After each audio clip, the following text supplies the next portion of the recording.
before we move into that fun part, we're going to say, hey, Lou, I thought we were moving into the fun part. Let's do a quick review. 1, you got a vision of what that end result's going to be. 2, you know what works, what doesn't work, and what you want to have. You've got the money situation in place. So now let's look at the pros and cons of either moving or renovating and tearing down and doing an improvement. What are the pros and cons of moving or staying in the same location, doing a renovation or a tear down and new build? If you're moving, let's look at the 5 reasons to move. 1, you want to live in a different location for whatever reason it is. Work, school, maybe you just like the neighborhood. 2, you're going to be moving to either a new house or a newer home in relationship to you. 3, it's going to be a little bit of a less hassle.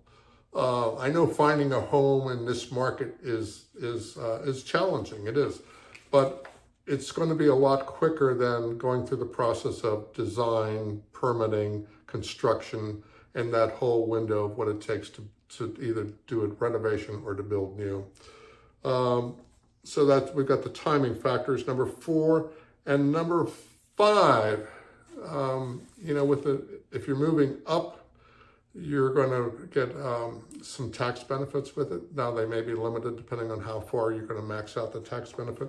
You're also going to be in a position to start building wealth and using some of that equity that you have in your existing house, putting it either to use in this house or taking that equity and then investing it in another area that's going to give you a good return on investment. What are the 5 reasons to improve or renovate or build new? Number 1, you get to stay in the same location.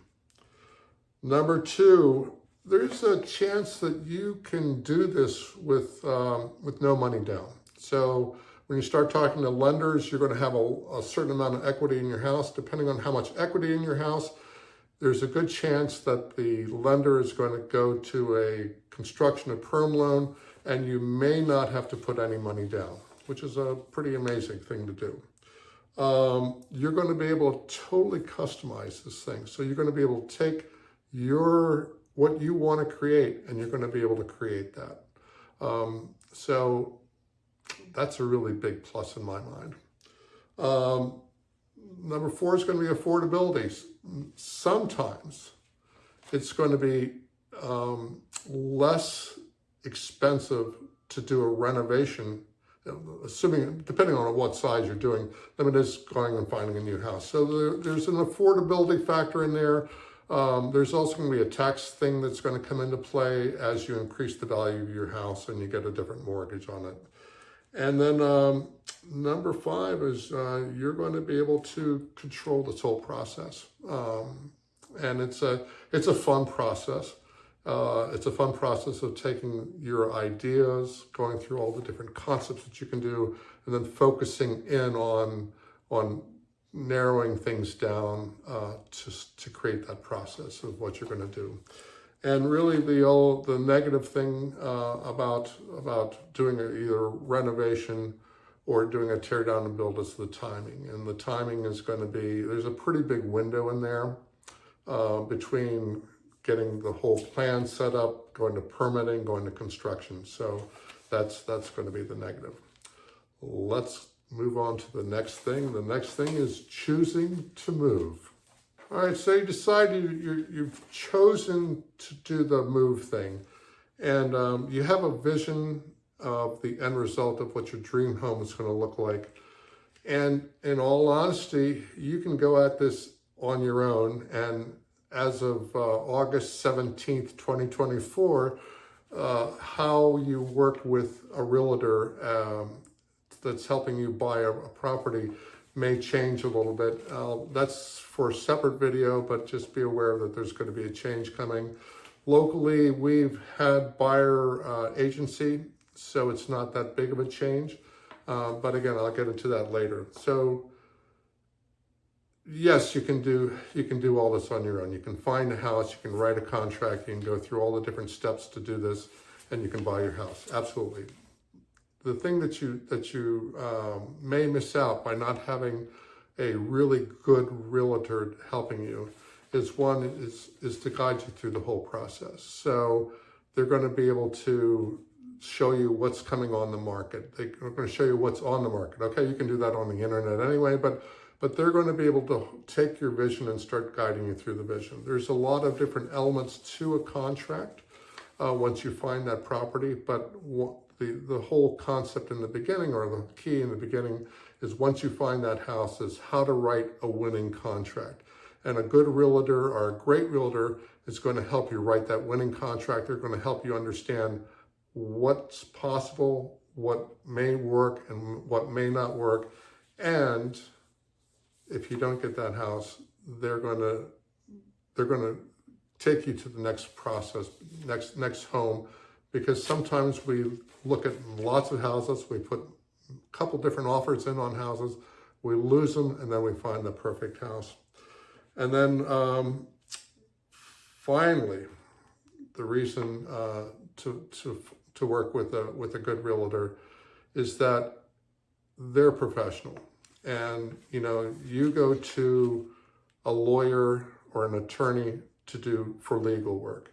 You go to a professional auto mechanic to work on your car.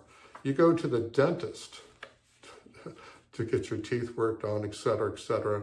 A professional that's going to help you through the process is going to be worth its weight in gold. If you have any questions about that, give me a call. Let's talk about that. But remember, you have the choice of doing it on your own. So let's look at the next step. Is going to be choosing to renovate or tear down and build new. Choosing to renovate or tear down and build new. Going back to that vision thing, I told you that vision thing is going to be something that I'm going to be talking about a lot.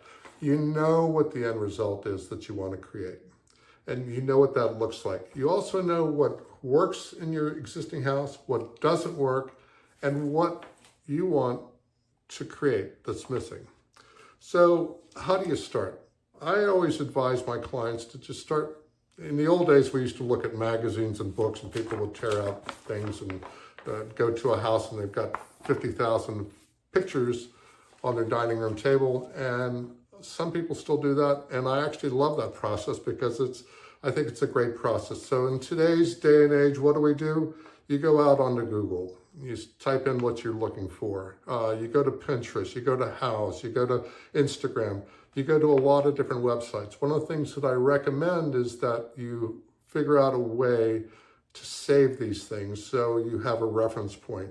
Sometimes people use Evernote, you can do it in Google, but the whole idea is to save these things so you're not, I thought I looked at that and I can't go back and find it. The other thing I tell my clients is that if you're interested in a particular feel or style, Google it.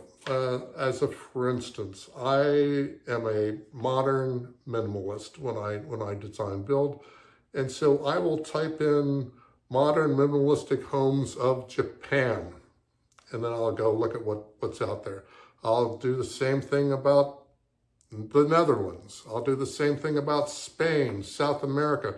And really what the internet is allowing us to do is allowing us to really look at all these different things and to see what's possible.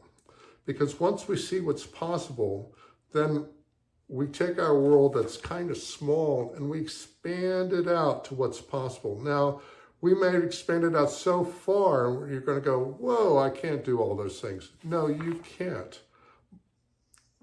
But what's going to happen is you're going to get ideas, and we're going to be picking these ideas, and it's going to end up going and start translating in the process of the design.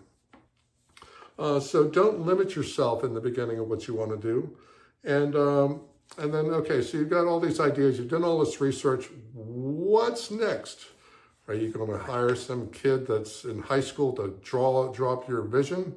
You're going to hire an architect. You're going to hire a designer or a design build company. Really start doing some research about the different people that are out there that are working in your area, and understand that this is a long-term relationship. Like I tell people, we're dating for a long time if I'm building for you. So communication is going to be key. The other thing that I really try to stress to people is who is listening to what you're saying. I find when I work with my clients, it's the listening that really drives the design. You may be showing me a lot of different things, but somewhere along the line, you may say one or two little things that don't sound important in the beginning, but really are going to be driving this concept because they may be very important to you. And the thing that I recommend is interview like your dreams depend on it, because it does. Putting it all together.